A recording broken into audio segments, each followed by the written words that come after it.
바람이 세게 불면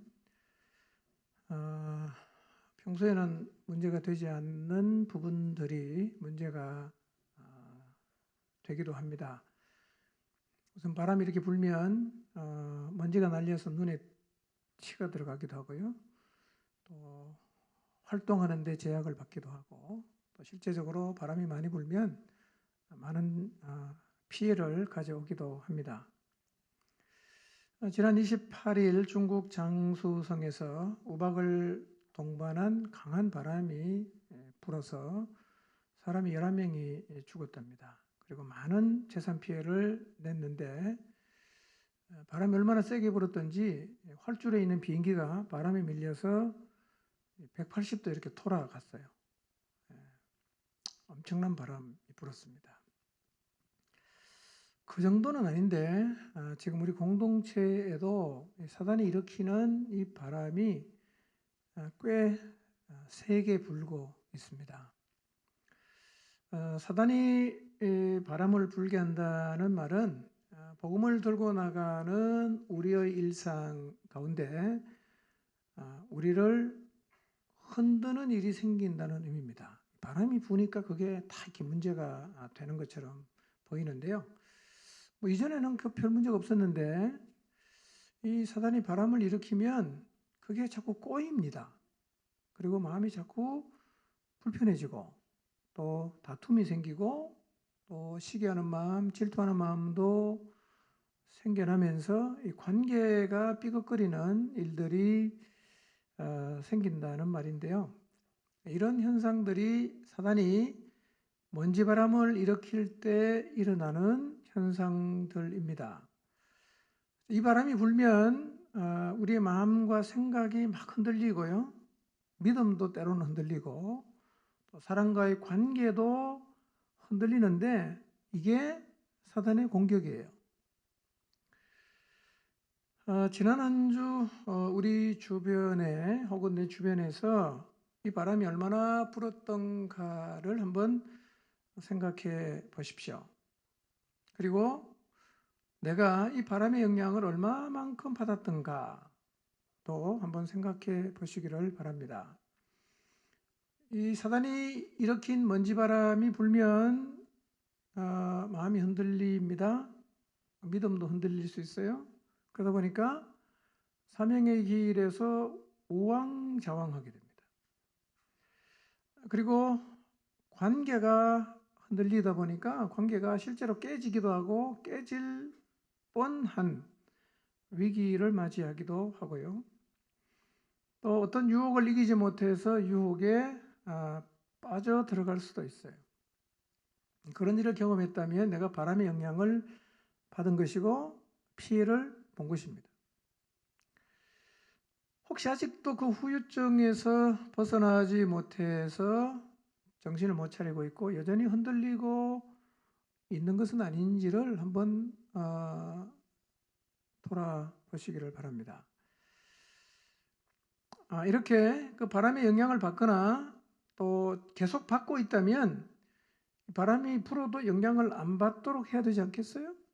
그 방법이 뭐냐? 무장을 하는 거예요. 단단하게 무장을 해야 됩니다. 단단한 무장만이 바람의 영향을 이겨낼 수가 있습니다. 근데 무장을 하는 것하고 무장을 해야 하는 것을 아는 것은 다른 거예요. 무장을 해야 한다는 사실을 아는 것만으로는 부족해요. 기도해야지, 말씀을 마음에 담아야지, 그걸 머리로 아는 것에 그치면 안 돼요. 아는 것으로는 이 바람의 영향을 비껴갈 수가 없습니다. 기도의 자리에 가야 합니다. 실제로 말씀을 마음에 담아야 합니다. 알고는 있는데 이 자리로 나가지 않는 사람이 있기 때문에 제가 이 말씀을 드리는 거예요. 물으면 대답은 잘해요. 근데 안 가요. 기도의 자리에 안 갑니다. 성경 안 읽어요. 그럼 아는 거나 모르는 거나 똑같습니다. 근데 이번 주는 바람이 더 세게 불 수도 있어요. 15일이 가까워질수록 바람이 더 세게 불 수가 있습니다. 사람을 날려보낼 수 있는 아주 강한 태풍이 불 수도 있습니다. 그래서 무장을 하지 않으면 우리가 일단 피해를 많이 입을 수 있습니다. 그리고 더 중요한 것은 어둠에 갇힌 영혼들을 구원하는 자리에 서지를 못하게 돼요. 그래서 이 사단이 일으킨 이 먼지바람에 피해를 입지 않도록 각별히 주의하셔야 합니다. 근데 바람은 참 피해도 가져오고 우리를 불편하게 하지만 무장을 잘하면 바람은 오히려 우리를 더 단단하게 만들어요. 사단이 아무리 방해를 하고 설치고 다녀도 결국은 하나님이 그것조차도 해피엔딩으로 만들어 가십니다. 우리가 무장을 하면요, 어떤 일이 벌어지느냐? 성령의 바람이 불기를 시작합니다. 성령의 바람이 불기를 시작하면 사단이 일으켜 놓은 모든 먼지 바람이 다 사라집니다. 똑같은 바람인데 성령의 바람이 불면 우리 마음이 평강이 임해요. 성령의 바람이 불면 기쁨이 생깁니다. 용납할 마음이 생깁니다. 인내할 마음이 생깁니다. 사랑하고 싶은 마음이 생겨요. 그러니까 이 사단의 바람을 잠재울 수 있는 성령의 바람이 우리 안에 불어야 합니다. 이게 우리의 기도 제목이에요. 이번 주도 기도하는 일에 헌신한 분들이 많았습니다. 저도 그런 분을 보면 참 힘이 나요. 하나님은 얼마나 기뻐하실까? 여러분 바쁘게 사는 거 하나님도 다 아시지 않겠어요? 얼마나 내가 포기하고 대가치 치르고 희생하면서 하나님 앞에 서서 기도하는지 하나님 다 알기 때문에요. 너무 기뻐하실 것 같아요. 지금 우리 모두가 복음 집회를 위해서 기도하는 일에 힘을 계속 쏟고 있습니다. 자, 그런데 원론적으로 한번 질문해 보겠습니다. 정직하게 한번 생각해 보십시오. 복음 집회를 위해 기도하는 것이 과연 의미가 있을까요? 기도하면 진짜 뭐가 달라질까요? 아니면 그냥 기도했다라는 어떤 자기 만족 얻는 것이 우리가 기도한 것의 전부일까요? 우리가 하나님 앞에 나가서 대가를 치르고 희생을 하면서 정말 열심히 기도하는 거하고 시간 나면 기도하고 안 하면 뭐 할 수 없다. 시간 안 나면 어쩔 수 없다라고 기도를 뭐 시간 날 때만 잠깐 하는 거하고 그 둘의 차이가 있는 걸까요? 아니면 이래나 저래나 똑같을까요?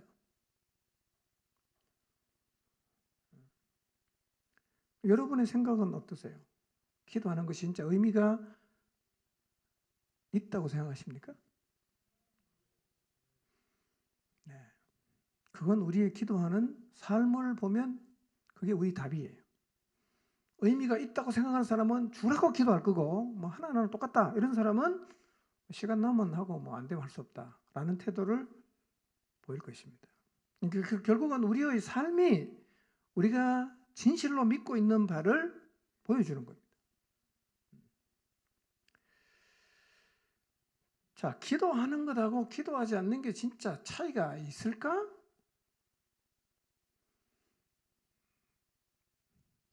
있습니다. 사도행전 10장 1절에서 4절을 한번 보겠습니다. 자, 읽어보겠습니다. 시작. 고넬료라는 사람이 있으니 이달리아 부대라 하는 군대의 백부장이라 그가 경건하여 온 집안과 더불어 하나님을 경외하며 백성을 많이 구제하고 하나님께 항상 기도하더니 하루는 제9시쯤 되어 환상 중에 밝히 보매 하나님의 사자가 들어와 이르되 고넬료야 하니 주목하여 보고 두려워 이르되 주여 무슨 일이니까? 천사가 이르되 내 기도와 구제가 하나님 앞에 상달되어 기억하신 바가 되었다 그랬어요. 고넬료라는 이탈리아 군대의 백부장이 있었습니다. 이 사람은 아주 경건한 사람이었어요. 집안 전부 하나님을 경외하고 두 가지를 열심히 했어요. 구제를 열심히 하고 기도를 열심히 했어요. 이 사람이. 어느 날 오후 3시쯤이었어요. 아마 이때도 고넬료가 3시 기도를 했겠죠. 자, 성경에 나와 있는 시간은 한국 시간으로 항상 더하기 6을 하면 돼요. 그러니까 구식이 기도 시간에 기도했으니까 우리나라 시간 몇 시예요? 오후 3시입니다. 3시에 이제 기도를 하고 있었을 텐데 갑자기 환상이 보이면서 하나님의 사자가 밝히 보였어요. 그리고 그 사자가 고넬료에게 다가오더니만 고넬료를 불러요. 고넬료가 주목해서 그 하나님의 사자를 보면서 두려운 마음으로 이렇게 물었습니다. 주여, 언급결에 주여, 무슨 일입니까?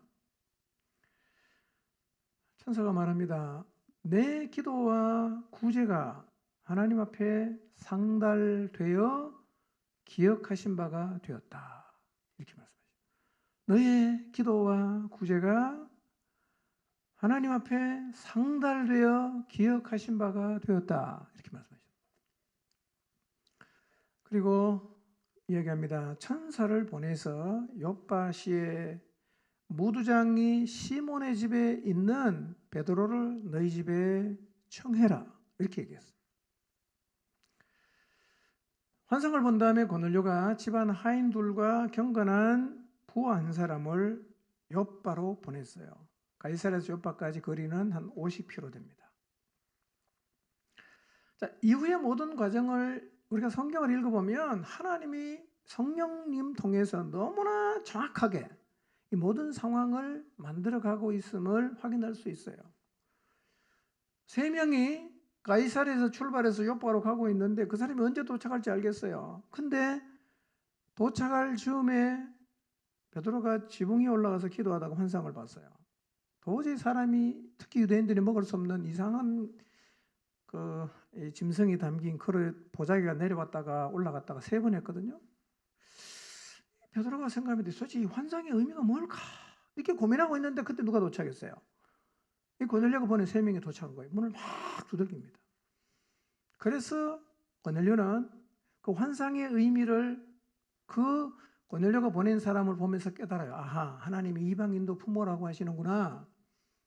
여러분, 그래서 베드로가 고넬료의 집으로 왔어요. 그리고 그날 고넬료의 집에 모인 친척과 친구들 모두에게 베드로가 복음을 전했어요. 그때 복음을 들은 모든 사람이 성령을 받고 구원을 받는 일이 일어났단 말이에요. 이렇게 요약할 수 있어요. 고넬료의 기도가 하나님에게 상달됐어요. 하나님이 기억을 하셨어요.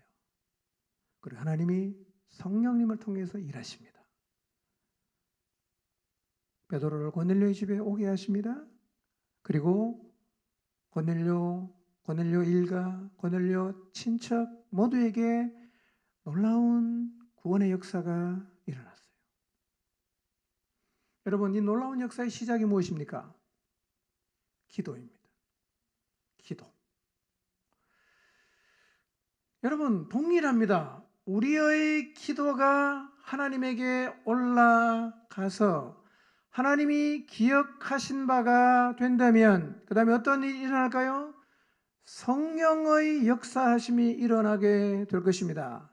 그리고 그 다음에 어떤 일이 일어나겠습니까? 그날 우리가 초대했던 사람들에게 구원의 역사가 일어나게 될 것입니다. 이 역사의 출발이 무엇입니까? 기도였어요. 성경이 이렇게 말하지 않습니까? 고넬료는 항상 기도하는 사람이었어요. 기도하는 사람이었어요. 그의 기도가 쌓이는 거예요. 쌓입니다. 그러다가 하나님이 그 기도를 기억하시고 역사하기를 시작했을 때 구원의 놀라운 역사가 일어났어요. 출발이 무엇인가? 기도였어요. 기도. 여러분, 기도가 쌓여야 합니다. 초대교회에서 일어난 놀라운 성령의 역사의 출발도 뭐였던가? 기도였습니다. 여러분, 기도는 절대 의미가 없는 일이 아닙니다. 우리가 기도하면 하나님께 상달된다. 다른 말로 하면 하나님께 올라간다는 얘기예요. 올라간 기도는 하나님이 어떻게 하지요? 기억하시죠? 자, 이 말씀을 묵상하다가요, 이번 한 주는 내가 늘 이런 마음으로 기도했어요. 내가 드리는 이 기도 하나님께 올라가지. 내가 드리는 이 기도 하나님께 상달되지. 그럼 하나님이 기억하시겠지. 그리고 그분의 때가 된다면 일하시겠지. 그러면 우리가 그분의 역사를 눈으로 똑똑히 보는 날이 오겠지. 출발이 무엇입니까? 기도하는 일입니다. 기도. 여러분이 없는 시간 쪼개서 주님 앞에 나와서 기도하는 것, 그리고 시간 없으면 기도 안 하는 사람? 뭐가 다를까? 아니요, 다릅니다. 확실하게 달라요. 놀라운 고넬료 가정의 구원의 역사, 이방인에게 최초로 복음이 옮겨간 그 출발이 어디였던가? 바로 기도였어요. 여러분 기도하면 하나님께 올라가는 것 믿으시기 바랍니다. 여러분이 기도하면 하나님이 그 기도를 기억하신다는 것도 믿으시기를 바랍니다. 기도하면 올라가요. 기도하면 올라가요. 이 사실을 기억하면서 기도하십시오. 오늘 내가 드리는 기도, 내가 없는 시간 쪼개서 정말 너무 피곤하지만 기도하고 있어요. 이 기도가 어떻게 될까요? 하나님께 다 올라가요. 이걸 기억하십시오. 기도를 안 하면 어떻게 될까요? 안 올라가겠죠.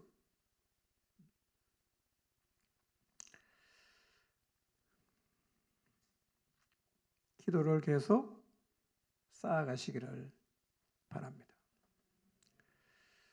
계속해서 하나님을 보여주는 공동체가 되는 것에 대해서 말씀을 상고합니다.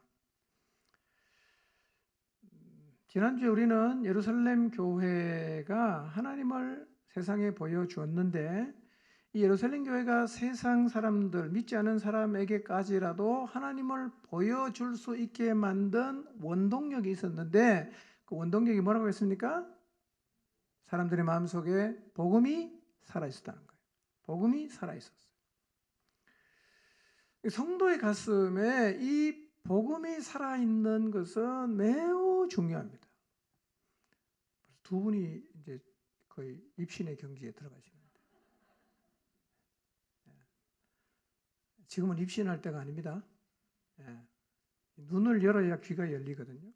이게 열려야 마음도 열립니다. 좀 자존심 안 상하게 좀 깨워주시기를 바랍니다. 일어나세요.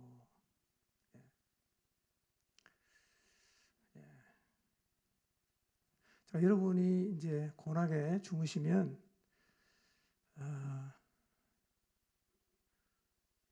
그냥 넘어갈 수도 있는데,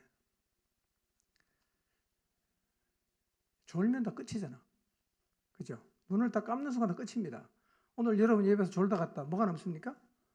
아무것도 안 남잖아.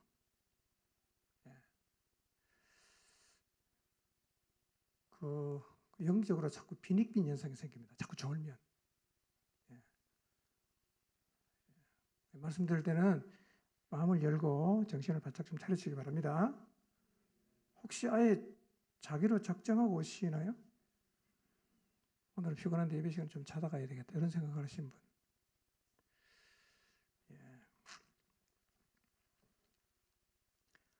다 깨셨나요? 자, 이 복음이 살아있는 게 왜 중요할까요? 우리 마음 안에 복음이 살아있는 게 왜 중요할까요? 여러분, 성경 전체의 요약, 그러니까 성경이 말하고자 하는 게 있어요. 창세기부터 요한계시록까지 66권의 책을 통해서 하나님이 하시고 싶은 말이 있습니다. 그게 뭐냐? 요한복음 3장 16절이에요. 그러니까 성경 전체의 요약은 하나님이 세상을 사랑하셔서 독생자를 주셨고, 이 독생자를 믿으면 영원한 생명을 얻는다. 이게 성경 전체 요약입니다. 그리고 이것이 하나님께서 구약에 있는, 아니 최초의 아담 때부터 시작해서 오고 오는 많은 선지자를 통해서 계속 예언을 했다가 하나님의 때가 되어서 2000년 전에 예수님이 오셔서 구원의 역사를 이루었는데, 이게 하나님께서 세상을 향해 하신 일 가운데 가장 중요한 일이라는 거예요. 하나님이 세상을 향해 사신 일 중에 가장 중요한 게 여러분 자식 잘 되게 하는 게 아니고 여러분 부자 만드는 게 아니라 하나님이 세상을 향해 하신 가장 큰 일이 뭐냐? 멸망으로 가는 영혼을 구원 얻게 하기 위한 일이에요. 이게 하나님의 최고의 관심사예요. 이걸 기억하시기 바랍니다. 하나님은 세상을 보면 그것만 생각하십니다.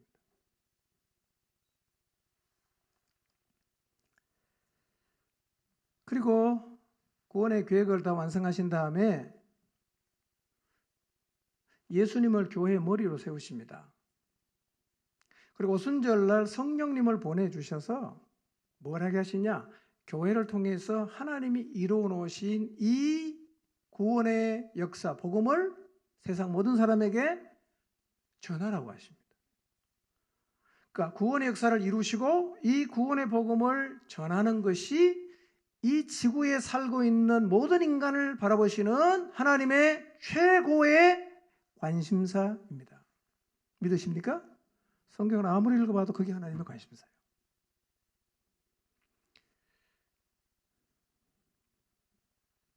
그런데 이 하나님의 관심사를 우리의 관심사로 갖고 하나님이 원하는 이 복음을 전하는 일을 하려고 하면 필연적으로 어떤 일이 먼저 선행이 되어야 되는가 하면 우리의 마음속에 이 복음이 살아나야 돼요. 이 복음이 살아나지 않으면 하나님의 관심사가 우리의 관심사가 안 돼요. 그러면 우리는 하나님을 믿는다고 말하지만 하나님이 관심을 갖고 있는 것과는 별로 상관이 없는 엉뚱한 곳에 가서 우리의 인생을 다 쏟아붓다가 나중에 주님 앞에 가게 될 수 있어요. 그러니까 그렇게 살지 않으려고 하면 어떤 일이 우리 안에 먼저 일어나야 되느냐 하면 우리의 마음속에 이 복음이 다시 살아나야 돼요. 살아있어야 돼요. 여러분 오순절날 베드로와 11사도를 보세요. 그들의 마음속에 뭐가 살아있습니까? 십자가와 부활, 예수님이 구원자이시다, 예수님이 주님이시다 라는 이 순수 복음이 그들의 마음속에 살아있었어요. 그래서 그들은 하나님이 주신 사명을 잘 감당했고 하나님의 관심을 두시는 부분에 자기들도 인생을 다 들여서 관심을 두고 살아갔었어요. 그럼 오늘 예수님 믿는 우리의 관심사도 똑같이 여기에 있어야 합니다. 아멘입니까? 우리의 관심이 여기에 있어야 됩니다. 근데 우리가 하나님을 믿는데 우리의 관심이 자꾸 다른 데가 있어요. 하나님은 세상을 바라보면서 이 멸망으로 가는 영혼을 구원해야겠다라는 부분에만 계속 관심을 갖고 계시는데 우리는 하나님께 늘 이렇게 자꾸 얘기를 해요. 하나님 내 좀 복받게 해주세요. 하나님 내 자식 좀 잘되게 해주세요. 하나님 저 좀 세상에 성공하게 해주세요. 늘 세상의 것만 가지고 하나님에게 얘기한단 말이에요. 여러분 하나님이 약속이 뭐냐? 너희들이 세상에 살 때 필요한 건 내가 다 해줄게. 걱정하지 말고 니네는 먼저 하나님의 나라를 구하며 살아야 된다라고 우리에게 얘기하지 않습니까? 오늘 여러분의 관심사가 어디 있는가 한번 생각해 보세요. 하나님이 세상을 바라보시면서 가지고 있는 관심사에 나도 관심을 갖고 있는가를 한번 생각해 볼 필요가 있지 않겠어요? 여전히 그냥 이 땅에 있는 그게 관심을 갖고 그거 좀 잘 되게 해주세요. 더 많이 주세요. 더 성공하게 해주세요. 더 빨리 가게 해주세요. 이것만 늘 우리가 하나님 옆에 나와서 기도한다고 하면 사실 우리는 그리스도인으로서 인생을 잘 못 살고 있는 것입니다.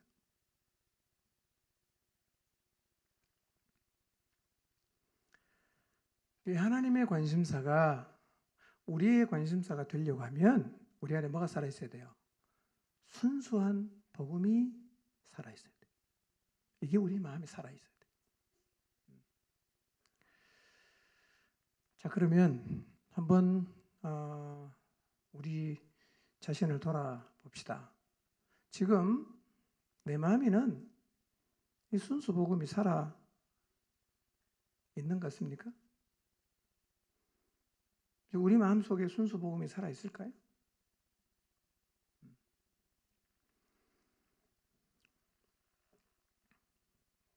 정직하게 한번 생각해 보세요. 저도 지난 한 주 이 부분을 참 많이 생각했어요. 내 안에 과연 복음이 살아있나? 진짜 이 복음이 살아있나? 하나님의 관심이 내 관심인가? 많이 생각했어요.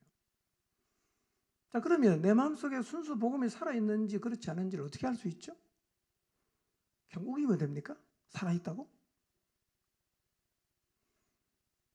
이 순수 복음의 내용을 아는 것이 살아있다는 의미일까요?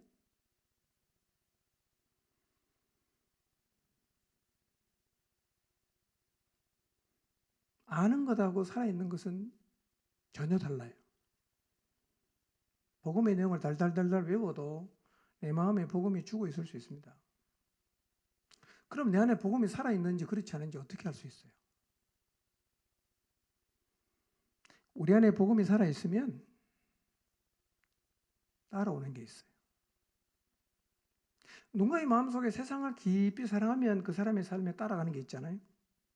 세상 사랑하는 사람들의 삶의 특징이 있습니다. 그게 따라가요.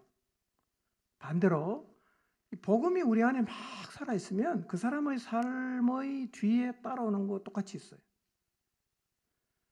그러니까 순수 복음이 만약에 우리 안에 살아있다면 반드시 그 사람의 삶에서 나타나는 현상들이 있다는 거예요.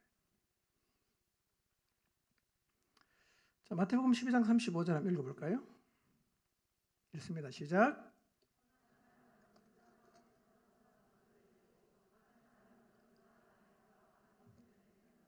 예. 우리 마음에 뭔가가 쌓여 있으면 그게 바깥으로 드러나겠죠? 그렇죠? 선을 쌓아놓은 사람은 선한 게 나오고 악을 쌓아놓은 사람은 악한 게 나오겠죠. 사기꾼은 늘 사기칠 생각이 나오지 않겠어요? 기쁨이 나오겠죠? 선한 사람은 어떻게 했어요? 늘 사람들을 돕고 섬기려는 생각이 나오고 그것이 실천으로 옮겨지지 않겠습니까? 그럼 무엇이 우리 안에 담겨 있고 무엇이 쌓여 있느냐에 따라서 우리의 삶의 형태가 모습이 달라지는데요. 우리 안에 진짜 순수 복음이 살아있으면 이런 부분이 반드시 나타나게 돼 있어요. 자, 설교 제목 같이 한번 읽어볼까요? 시작. 우리 마음속에 복음이 살아나면, 우리 마음속에 복음이 이미 살아있다면 반드시 이런 일이 일어나요. 세부적으로 하면 굉장히 많겠지만 크게 한 세 가지만 제가 중요한 것만 여러분에게 말씀을 드리겠습니다. 그러니까 이 세 가지가 여러분의 삶에서 자연스럽게 따라오고 있으면 지금 여러분 안에는 복음이 살아있는 거고, 이 세 가지가 전혀 나타나면 여러분의 마음에는 복음이 지금 죽어 있는 거예요. 죽어 있으면 어쩔 수 없이 하나님의 관심사와는 상관이 없이 살게 됩니다. 교회를 오래 다녀도. 첫째, 어떤 일이 벌어지냐? 우리 안에 복음이 살아있으면 복음을 전하게 됩니다. 이게 복음이 살아있을 때 나타나는 가장 두드러진 현상이에요. 복음이 살아있으면 복음을 전하게 돼요. 그러니까 여러분 일단 복음을 전하고 있다면 여러분의 마음속에 복음이 살아있다고 봐도 돼요.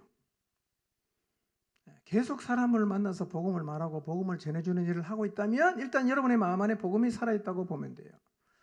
여러분 사도행전 2장을 보세요. 복음이 살아있었던 베드로와 열한 사도가 제일 먼저 뭐 합니까? 복음을 전하는 거잖아요. 복음 전하는 거. 그런데 사도들이 2장에서 복음 한번 달랑 전한 것으로 끝이 난 게 아니었어요. 자, 5장으로 한번 가볼까요? 5장 42절 읽겠습니다. 시작. 날마다 성전에 있든지 집에 있든지 예수는 그리스도라고 가르치기와 전도하기를 그치지 아니하니라. 5장에 보면 공회에 잡혀갑니다. 예수님 부활했다는 얘기했다는 이유로 채찍이 맞아요. 그리고 경고를 받습니다. 다시는 이 이름으로 말하지 마라. 한 번만 더 말하면 죽는다. 협박을 했어요. 그리고 나왔어요. 그리고 나와서 이제 5장 42절처럼 한 거예요. 뭐 했죠? 날마다 성전에 있든지 집에 있든지 예수는 그리스도라고 가르치는 일과 전도하는 일을 그치지 않았어요. 왜 이렇게 할까요? 복음이 살아있으면 입만 열면 복음을 계속해서 말하게 돼 있어요. 8장으로 가볼까요? 8장 4절 읽어보겠습니다. 시작. 그 흩어진 사람들이 두루다니며 복음의 말씀을 전할세. 7장에 스데반이 순교당하는 일이 일어나죠. 이 스데반의 순교를 기점으로 해서 예루살렘 교회 안에 큰 박해가 일어났어요. 사람들이 다 흩어졌습니다. 자, 교회에 핍박과 박해가 일어나서 흩어졌다. 어떤 생각할 수 있을까요? 부정적으로 생각하면 하나님 믿어도 소용없네. 우리가 이렇게 하나님을 믿는데 이렇게 우리가 핍박받고 또 박해를 받는데 그러면 뭐 하나님 믿을 필요가 뭐가 있냐? 이렇게 생각을 하고 우리의 신앙을 버릴 수도 있지 않겠어요? 그런데 복음이 마음 안에 살아있었던 이 예루살렘 교회 성도들은 핍박을 받고 박해를 받아서 흩어졌는데 흩어진 곳에서 뭘 하냐? 또 복음을 전해요. 그러니까 마음 안에 이 생명의 복음이 살아있으면 어디를 가든지 간에 뭘 합니까? 복음을 말한단 말이에요. 복음을 말해요. 그러니까 사실은요, 모든 성도의 마음속에 복음이 살아있어야 교회다운 교회가 되는 거예요. 모든 성도의 마음속에서 복음이 죽어버리면 교회는 교회 될 수가 없단 말이에요. 다 말을 안 해요. 복음을 말하잖아. 여러분, 복음을 말하지 않는 것은 교회가 아니죠. 존재 이유가 없어지는 겁니다. 만약에 우리가 복음을 전혀 말하지 않는다. 그러면 지금 내 안에 복음이 죽어 있구나. 이거를 스스로 알아야 됩니다. 여러분, 신앙생활을 오래 해도 복음이 우리의 마음속에 죽어 있을 수 있나요? 물론이죠. 50년 교회 다녀도 복음이 계속 죽어 있을 수 있습니다. 그러나 간 믿어도 복음이 살아 있을 수 있어요. 이것은 위치가 아니라 상태입니다. 그러니까 내가 지금 복음을 전하는가, 복음을 전하지 않는가는 내 안에 복음이 살아있는가, 그렇지 않는가를 확인할 수 있는 가장 확실한 잣대 중의 하나입니다. 복음을 전하고 계세요? 언제 여러분이 마지막으로 복음을 전하셨던가요?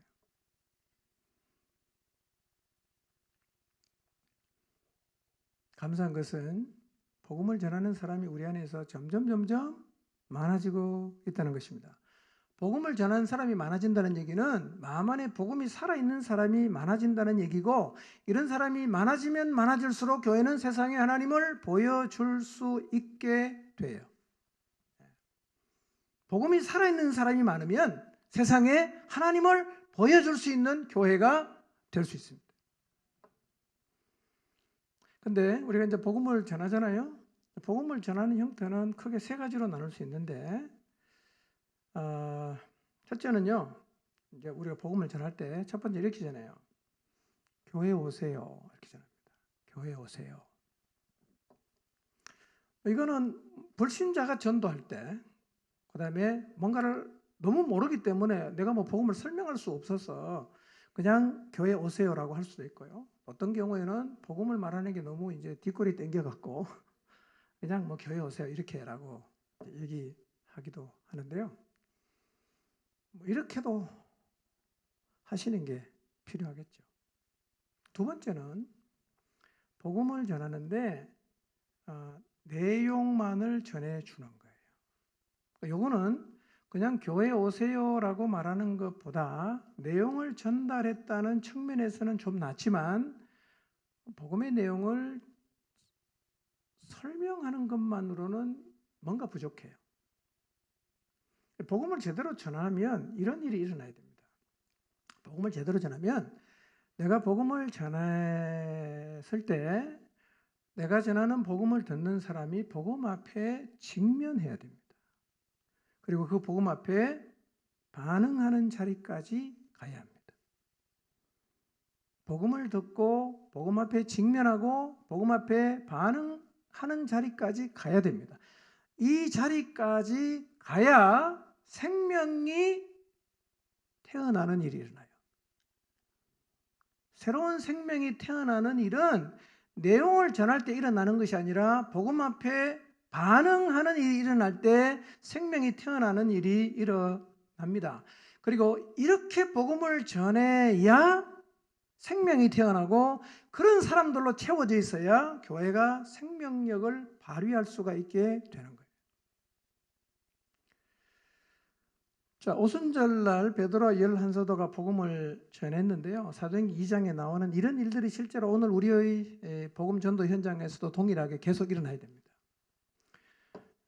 여러분, 베드로와 11사도가 복음을 전했을 때 어떤 일이 일어났어요? 그 말씀을 받는 사람들의 마음이 강하게 찔림을 받았어요. 성령의 강한 터치가 있었다는 얘기죠. 성령께서 그들의 마음을 찔렀을 때 어떤 일이 벌어졌어요?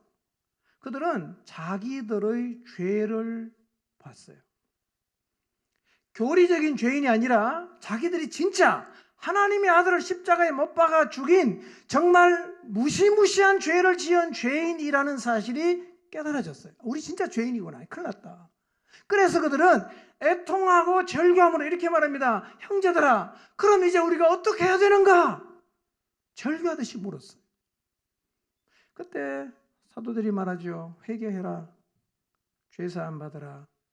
그리고 구원을 받아야 된다. 라고 했을 때 그들은 복음을 그대로 받아들여요. 그러니까 이 베드로와 11사도가 복음을 전했을 때 어떤 일이 있었냐면 하나님의 아들을 죽인 진짜 자기들이 지은 죄를 회개했어요. 그리고 예수님을 구원자로 받아들였어요. 자, 이 사람들이 그냥 교회 출석하는 교인일까요? 아니면 진짜 예수님을 따르는 진정한 신자가 될까요?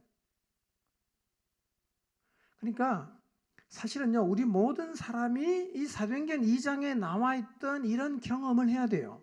가슴이 찔리고 자기가 죄인이라는 사실을 보게 되고, 그리고 우리의 죄를 대신 짊어지신 예수 그리스도의 보혈의 피를 믿고 죄사함을 경험하고, 그리고 그 예수님을 우리의 구원자와 주님으로 받아들이는 경험을 우리 모두가 해야 됩니다. 이때 진짜 신자가 되는 것입니다. 여러분, 그래서 사도행전 2장에 나왔던 이런 일들은 사실은 우리의 사회 가운데 반복적으로 일어나야 됩니다. 누가 우리 교회에 오든지 간에 다 이렇게 복음 앞에 직면하고 자기 자신의 죄인됨을 바라보고 그리고 예수님을 구원자로 받아들이는 이런 일들을 경험해야 돼요. 이 사람이 신자로 살아갈 수가 있는 거예요. 여러분, 구원의 문제는 구렁이 담 넘어가듯이 대충 교리에 동의하는 것으로 쳐주면 곤란합니다. 복음 앞에 구체적으로 반응해야 돼요. 그리고 하나님이 세상을 구원하기 위해서 행하신 이 일을 진짜 믿음으로 받아들여야 됩니다. 그리고 구원자로 오신 예수님을 자기 인생의 구주와 주님으로 받아들여야 됩니다. 이 사람이 신자예요. 이런 사람들로 가득 찬 교회를 생각해 보십시오. 어떤 일이 벌어지겠어요? 놀라운 생명력이 발휘되지 않겠어요? 그러니까 이런 일이 일어나고 있는가를 통해서 우리는 우리 안에 복음이 살아있는지의 여부를 돌아볼 필요가 있어요. 두 번째, 복음이 살아있을 때 어떤 일이 일어나는가? 복음이 살아있으면요, 예수님을 따르게 돼요. 예수님을 따르게 됩니다. 복음이 우리 안에 살아있으면 살아있다로 끝나질 않아요. 복음을 받아들인 사람은 자기가 주님으로 받아들인 예수님을 따르기를 시작합니다. 예루살렘 교회 성도가 주님을 따르지 않았습니까? 사도 바울이 주님을 만나고 주님을 따라가지 않았습니까? 그러니까 복음이 마음속에 살아있는 사람은 반드시 예수님을 따르게 돼 있어요. 그러니까 내 안에 복음이 살아있는지 그렇지 않은지를, 내가 지금 주님을 따르고 있는지 그렇지 않은지로 확인해 봐야 돼요. 복음이 내 안에 살아있으면 자기 부인 됩니다. 십자가 질 수 있어요. 눈에 보이는 세상 나라가 아니라 눈에 보이지 않지만 실존하고 있는 하나님의 나라를 위해서 살아갈 수 있어요. 많은 사람이 몰려가는 넓은 길이 아니라 소수가 가는 좁은 길 걸어갈 수 있습니다. 복음이 살아있으면 충분히 가능한 일이에요. 내가 주님을 안 따라가고 있다. 복음이 죽어 있는 겁니다. 그런데 예수님을 따른다는 말의 또 다른 의미는 뭐냐? 예수님에게 순종한다는 말입니다. 같은 의미죠. 예수님을 따른다는 다른 표현은 예수님에게 순종한다는 거예요. 여러분, 복음이 살아있는 사람은 반드시 예수님 말씀에 순종하게 되어 있습니다. 교회는요, 예수님에게 순종하는 사람으로 가득 차 있어야 됩니다. 예수님 말씀에 불순종하는 사람이 많으면 많을수록 교회는 죽게 되어 있어요. 교회는 예수님 말씀에 순종하는 사람으로 가득 차 있어야 돼요. 이 순종은 위에서부터 흐르기를 시작해서 저 아래까지 흐르고 있어야 합니다. 지도자도 순종하고 방금 예수님 믿은 사람도 예수님에게 순종하고 있어야 합니다. 여러분, 예루살렘 교회 저변에 이렇게 쭉 흐르고 있는 게 몇 가지 있는데요. 그 중에 하나가 뭔지 아세요? 예루살렘 교회는요, 순종이 흐르고 있는 거예요. 저는 우리 교회도 복음에 예수님에게 순종하는 흐름이 강하게 흐르게 되기를 바랍니다.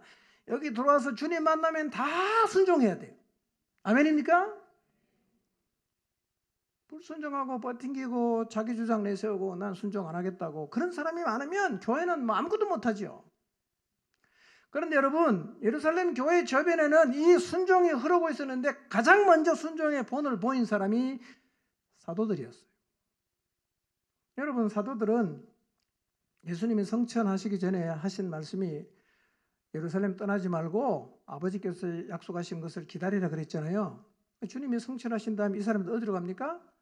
예루살렘으로 돌아와요. 그리고 안 떠납니다. 마가의 다락방 올라가서 계속 기도하는 거죠. 지금 뭐 하고 있어요? 예수님 말씀에 순종하는 거예요. 떠나지 말라고 하는 거 안 떠나는 거예요. 기다리라고 하는 거 그냥 기다리는 거예요.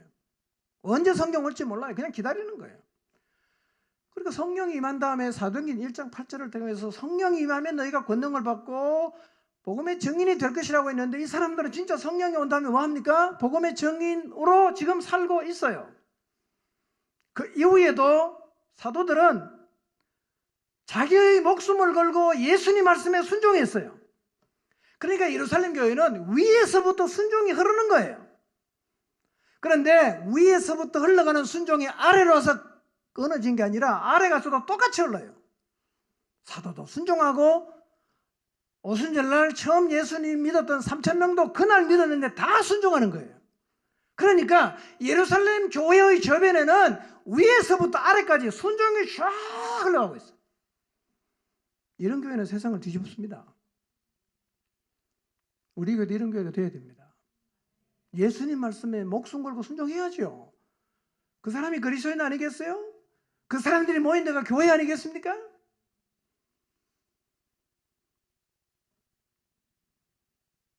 그러니까 지금 내 안에 순종이 있는가 없는가? 이거는 내 안에 복음이 살아있는가 그렇지 않는가를 확인할 수 있는 시금석이에요. 자꾸 순종 안 하고 목자가 말하면 절대로 말 안 듣고 자기 마음대로 하고 그 사람 안에는 복음이 안 살아있습니다. 100% 안 살아있습니다. 왜냐하면 복음이 살아있으면 하나님의 질서를 따를 수밖에 없습니다. 그게 살아있는 거예요. 하나님의 질서를 절대로 인정 안 해. 자기 마음대로 해요. 복음이 죽어 있는 거예요. 복음이 죽어 있으면 하나님의 관심사가 나의 관심사가 될 수 없어집니다. 자, 세 번째. 복음이 살아있으면 어떤 일이 벌어지는가? 여러분, 복음이 살아있으면 세 번째로 나타나는 현상은 환경을 이기게 돼요. 환경. 자, 여러분, 지금 환경을 이기고 있는가를 한번 돌아보십시오.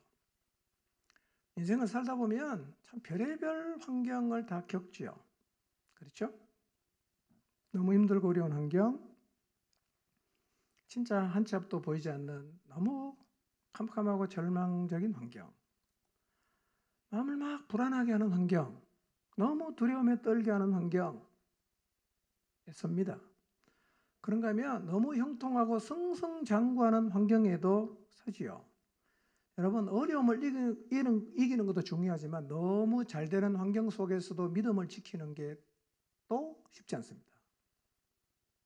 그것 어려워요. 그러니까 힘든 환경뿐만 아니라 너무 잘 되는 환경도 우리가 잘 이겨야 돼요. 그런데 사람들이 이렇게, 여러분 보세요. 이 모든 환경을 넉넉하게 이기고 힘들어도 그냥 감당하고 너무 잘 돼도 그냥 쇳길로 안 빠지고 그 사명의 길을 잘 걸어가는 사람이 있어요.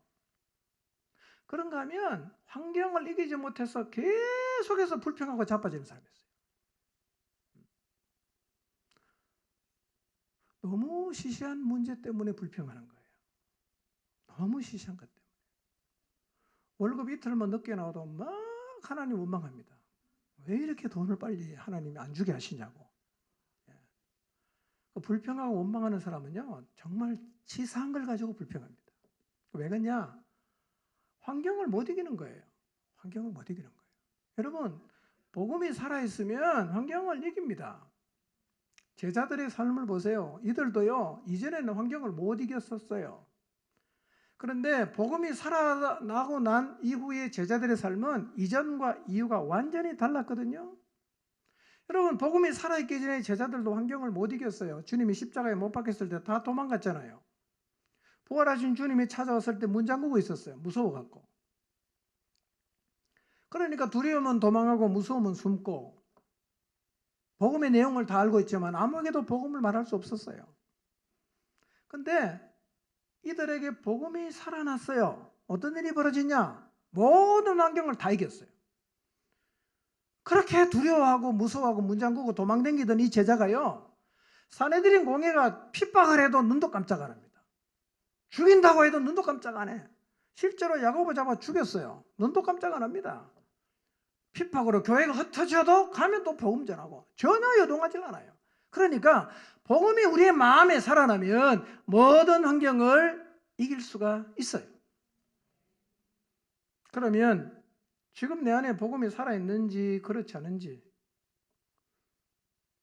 환경 앞에 보이는 나의 태도를 통해서 스스로 진단할 수 있습니다. 환경에 주는 압력, 별 어려움 없이 내가 이겨내고 여전히 하나님 말씀에 순종하는 삶을 살고 있다면 내 안에 지금 복음이 살아있어요. 그런데 환경이 조금만 틀어져도, 조금만 늦게 가도 늘 원망하고 불평하고 주저앉는다면 내 안에는 복음이 확실하게 죽어 있는 거예요. 여러분, 복음이 살아난다는 게 얼마나 놀라운 일인지를 저는 우리 모두가 경험하게 되기를 바랍니다. 복음이 살아나면요, 사람이 바뀌어요. 놀라운 변화가 일어납니다. 그러니까 우리의 삶을 정직하게 돌아보면 지금 내 안에 복음이 살았는지 죽었는지 알 수 있어요. 여러분의 삶을 한번 돌아보십시오. 세 가지입니다. 첫째 뭐였죠? 복음을 전해요. 둘째는요? 예수님 따르고 순종하지요? 셋째는요? 환경을 이기는데, 그러면 지금 내 삶에는 이 세 가지가 나타나고 있는 걸 한번 생각해 보세요. 나는 세 개 중에 한 개도 없다. 그럼 죽어 있는 거예요. 나는 나타나다가 간다. 예, 지금 정신이 오락가락하는 겁니다. 계속 나타나고 있다. 확실하게 살아있는 거예요. 예, 옆 사람이 지적할 필요가 없이 본인 스스로가 정직하게 진단해야 됩니다. 죽었구나, 살았구나, 오락가락하는구나, 혼수 상태구나, 스스로 확인해야 돼요. 기억하십시오. 죽어 있으면 우리는 그리스도인다운 삶을 살지 못합니다. 죽어 있으면 하나님을 기쁘게 해드릴 수 없어요. 죽어 있으면 하나님이 관심 가지는 일에 우리 인생이 드려지지 못합니다.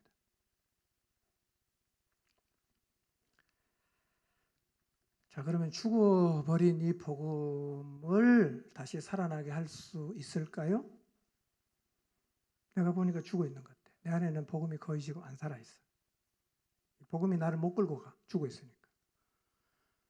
그 죽은 게 분명하면 다시 살아나게 해야 될 텐데 우리 안에 복음이 다시 살아나게 할 수 있는 방법이 있을까요? 네, 감사하게도 우리 안에 다시 복음을 살릴 수 있는 방법이 있어요. 있어요. 그게 뭐냐? 성령의 충만을 입으면 우리 안에 복음이 살아나요. 성령의 충만을 입으면 살아납니다. 여러분, 사도들도 예수님하고 거의 3년 이상 같이 다녔으니까 복음의 내용을 다 잘 알잖아요. 그렇죠? 근데 그들의 마음속에 복음이 죽어 있으니까 복음을 전하지를 못했거든요. 그런데 사도행전 2장 이후에 보면 제자들이 완전히 살아났어요. 그리고 막 복음을 얘기해요. 이 사람들에게 언제 죽어있던 복음이 살아났을까? 언제 살아났을까? 자, 다시 한번 보겠습니다. 그런 질문을 가지고 읽어보세요. 2장 1절에 4절. 시작.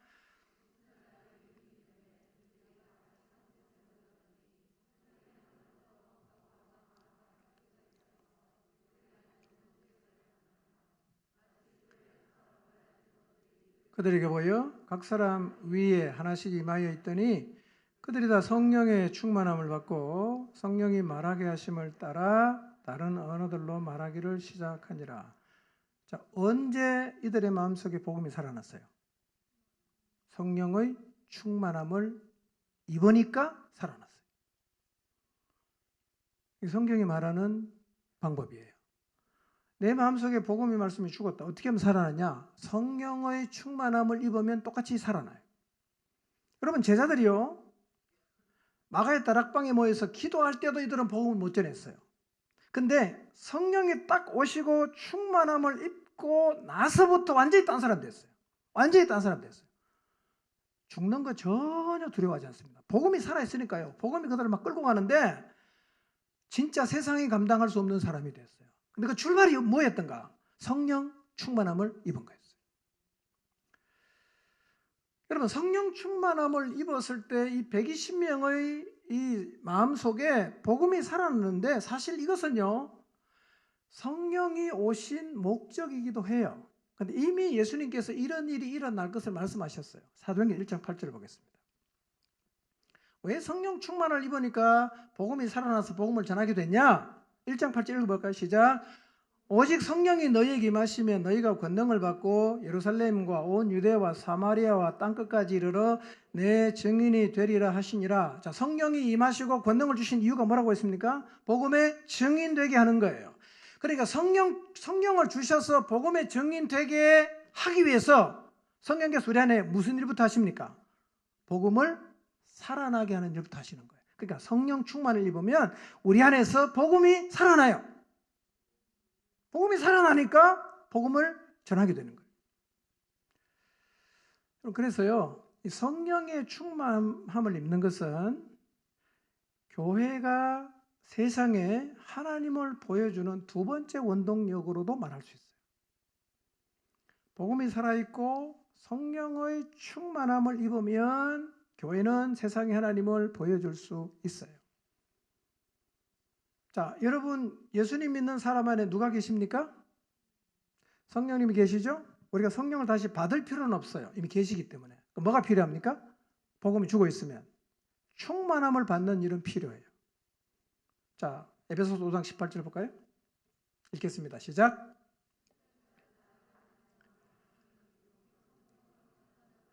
예, 성경은 우리에게 술 취하지 말고 뭘 받으라고 도전합니까?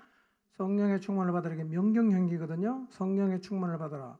현재형입니다. 현재, 지금 성령의 충만을 받아야 된다. 그 앞에 뭐 충만하지 말고 성령 충만하라 그랬죠? 술로 충만하지 말고 성령으로 충만하라 그랬죠? 예, 우리 젊은이들 가운데 혹시 자주 술로 충만한 분이 계신가요? 술은 충만 자주 하는데 성령의 충만은 잘 못 받는다 말이에요. 여러분, 지금 여러분의 마음속에 뭐가 충만하십니까? 주식이 충만하십니까? 비트코인이 충만하신가요? 뭐가 충만하세요? 게임이 충만하십니까? 성경은 우리에게 도전합니다. 성령의 충만을 받아라. 성령의 충만을 받아라. 여러분 비트코인에 충만하니까 눈만 뜨면 뭐 봅니까? 주식이 충만하면 눈만 뜨면 뭐 보죠? 맨날 그것만 보잖아. 성경은 우리에게 그런 거 충만하지 말고 뭐에 충만해라? 성령의 충만을 받아라 그랬어요. 자, 그러면 성령의 충만을 어떻게 하면 받을 수 있어요? 성경에 보면 성령의 충만을 받으라고 말한 데는 꽤 있어요. 충만했다고 얘기하는 것도 꽤 많아. 근데 이렇게 하면 성령 충만을 받는다고 직접적으로 말한 데는 없어요. 성령 충만 어떻게 하면 받을 수 있냐? 나도 그거 좀 받았으면 좋겠는데 어떻게 하면 성령의 충만을 받을 수 있냐? 성령 충만을 받는 방법 두 가지 말씀드리는데요. 이것은 성령 충만과 깊은 연관이 있는 거예요. 깊은 연관이 있는 거예요. 첫째, 성령 충만은 기도와 깊은 연관이 있어요. 기도와 깊은 연관이 있습니다. 뒤집으면 이런 얘기입니다. 기도 안 하는 사람은 성령 충만 받을 수 없어요. 성령 충만을 경험하려고 하면 일단 기도해야 합니다. 자, 사도행전 1장 14절 15절 다시 한번 봅시다. 시작. 여자들과 예수의 어머니 마리아와 예수의 아우들과 더불어 마음을 같이하여 오로지 기도에 힘쓰더라. 모인 무리의 수가 약 120명이나 되더라. 그때 베드로가 그 형제들 가운데 일어서서 이르되 그랬어요. 자, 예수님의 성천을 지켜보고 감람원에서 예루살렘에 돌아왔던 이 제자들이 마가의 다락방에 모여서 지금 뭐 하고 있어요? 14절에 오로지 기도에 힘썼어요. 여러분, 그리고 10일이 지난 다음에 오순절날 성령의 충만함을 몇 명이 입었죠? 120명이 입었거든요. 근데 고린도전서 15장에 보면 예수님이 부활하셨을 때 사람들을 많이 만났잖아요. 제일 많은 사람을 만났을 때가 몇 명입니까? 500여 형제에게 만났다고 하고 있거든요. 500여 형제. 그러니까 부활하신 예수님을 제일 많이 만났을 때 숫자가 500명이었어요. 근데 지금 성령 충만은 몇 명이 받았어요? 120명이 받았어요. 왜 120명을 받았습니까? 예, 모여서 순종하고 기도했던 사람이 성령 충만을 받았어요. 그러니까 기도하는 것하고 성령 충만을 받는 것은 굉장히 깊은 연관이 있어요. 굉장히 깊은 연관이 있습니다. 자, 근데 예루살렘 교회는요, 사도들만 그런 게 아니었어요. 모든 교인들도 기도에 힘썼습니다. 사도행전 2장 42절 봅시다. 시작.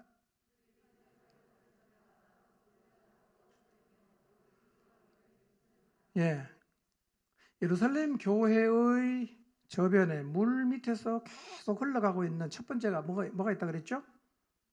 순종이 위로부터 쭉 흘러갔잖아요. 두 번째로 예루살렘 교회에 흐르고 있는 게 뭐였어요? 기도였어요. 사도들부터 열심히 기도합니다. 그리고 그 기도는 사도들만 한 게 아니라 밑으로 똑같이 올라가요. 여러분, 순종이 흐르고 있는 교회, 그리고 기도가 흐르고 있는 교회를 한번 상상해 보세요. 이런 교회는 살아날 수밖에 없어요.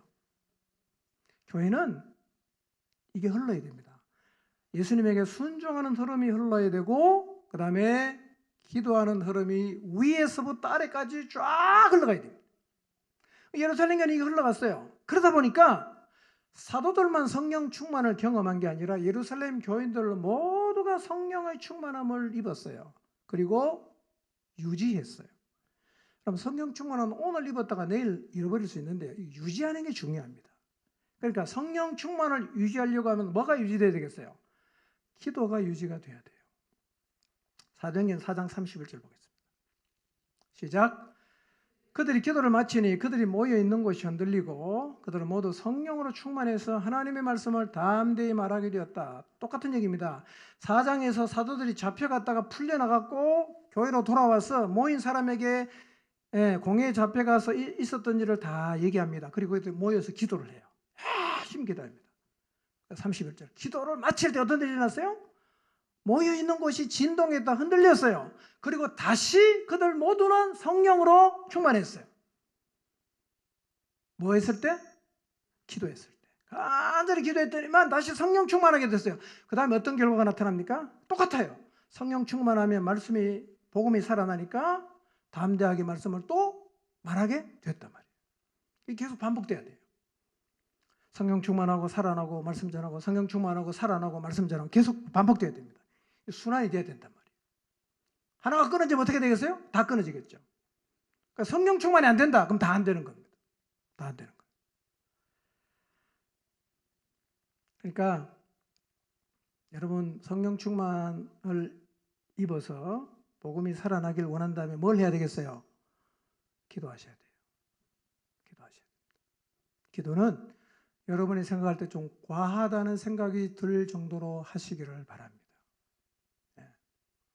두 번째, 성령 충만과 깊은 연관이 있는 거 있습니다. 그게 뭐냐? 말씀이에요. 기도만으로는 부족해요. 성령 충만과 깊은 연관이 있는 게 하나가 더 있는데 그게 뭐냐면 말씀이거든요. 자, 누가복음 4장 1절 4절 읽어보겠습니다. 자, 시작. 예수께서 성령의 충만함을 입어 요단강에서 돌아오사 광야에서 40일 동안 성령에게 이끌리시며 예수께서 대답하시되 기록된 바 사람이 떡으로만 살 것이 아니라 하였느니라. 자, 예수님이 성령 충만을 입고 요단강에서 돌아왔어요. 그리고 광야에서 40일 동안 성령에게 이끌림을 받으면서 마귀에게 시험 받았거든요. 그런데 잘 보세요. 마귀가 예수님을 시험합니다. 그런데 성령 충만했던 예수님은 뭘로 이깁니까? 말씀으로 이겨요. 그러니까 지금 예수님 마음속에는 뭐가 꽉 차 있다는 얘기입니까? 살아있는 하나님 말씀이 꽉 차 있어요. 그러니까 건들면 시험하면 뭐가 나옵니까? 말씀이 탁 튀어나오는 거예요. 그런데 이런 상태를 성경은 뭐라고 설명합니까? 성령 충만했다 이렇게 얘기합니다. 그러니까 성령 충만은 하나님의 말씀과 깊은 연관이 있습니다. 그러니까 우리의 마음속에 살아있는 말씀이 있어야 됩니다. 그게 없으면 사실은 우리가 성령 충만을 경험할 수가 없어요. 자, 재밌는 표현이 있어요. 자, 에베소 6장 17절 보세요. 좀 새롭게 다가왔어요. 자, 읽겠습니다. 시작. 자, 성령께서 사단이 우리를 공격할 때 사용하시는 검이 있단 말이에요. 그게 뭐라고 얘기합니까? 말씀이라는 거예요. 사단이 우리를 시험하고 유혹하고 공격할 때 그 사단의 공격을 무찌르는 성령께서 사용하시는 검이 뭐냐? 성경은 정확하게 말하잖아요. 곧 하나님의 말씀입니다. 그러니까 성령 충만하고 가장 연관 있는 두 번째는 뭐죠? 하나님의 말씀이에요. 말씀. 자, 이렇게 기도와 말씀을 통해서 성령의 충만을 입을 때 어떤 일이 벌어집니까? 우리의 마음에서 복음이 살아나요. 복음이 살아나면 하나님을 보여줄 수 있는 공동체가 될 수가 있어요. 근데 감사한 건요, 우리가 점점 이 자리로 가까이 가고 있어요. 점점 더 가까이 가고 있어요. 지금은 간헐적으로 일어나지만 좀 더 가까이 가면 굉장히 폭발력 있는 성령의 일하심을 우리가 보게 될 것입니다. 그런데 가까이 갈수록 사단이 먼지를 일으키는 바람을 더 세게 불게 한다는 사실을 잊지 말아야 돼요. 이걸 우리가 감당해내야 됩니다. 그런데 아무리 사단이 먼지 바람을 많이 일으켜도 우리가 성령의 충만함을 입어서 성령의 바람이 불면 문제 없어요. 성령의 바람이 불면 성령의 역사가 나타나면 문제 없어요. 그리고 주께서 구원받는 사람을 날마다 더하게 하시는 역사를 보게 됩니다. 여러분, 성령 충만을 사모하십시오. 여러분이 기도하면 다 하나님께 올라간다는 사실을 기억하십시오. 기도할 때 이런 마음으로 기도해요. 하나님, 앞에 기도할 때 내 기도가 하나님께 올라간다. 내 기도가 하나님께 상달된다. 내 드리는 기도 하나님이 기억하고 계신다. 이런 마음으로 계속 기도하십시오. 또 하나는요, 제가 이번 주 이런 마음으로 기도했어요. 여러분, 예루살렘으로 돌아와서 120명이 마가의 다락방에서 기도하잖아요. 어떤 마음으로 기도합니까? 기다리면서 기도하는 거예요. 언제 하나님이 약속하신 걸 주실까? 기다리는 마음으로 기도하지 않습니까? 이런 기도하면서 하나님이 언제 내게 다시 성령의 충만함을 주시고 언제 내게 다시 성령에 나타나게 하시는 일을 허락하실까? 기다리는 마음으로 하나님 앞에 기도하시길 바랍니다. 기도 다 올라가요. 기억하세요. 기다리세요. 그런 마음으로 기도하세요. 그리고 내 안에 말씀이 살아있어야 그 말씀을 성령께서 검으로 사용하신다는 사실을 기억하시고 다시 시작하세요. 아침에 성경 읽으세요. 점심에 성경 읽으세요. 자기 전에도 성경 읽으세요. 마음이, 하나님 말씀이 마음에 가득 담겨지게 해야 됩니다. 그래서 다시 한번 우리가 성령의 충만을 입고 우리 모두의 마음속에 복음이 살아남으로 이 악한 세상에 복음의 빛을 강하게 비추어서 하나님을 보여줄 수 있는 이 공동체를 세워가시기를 주님의 이름으로 축원합니다. 기도하겠습니다.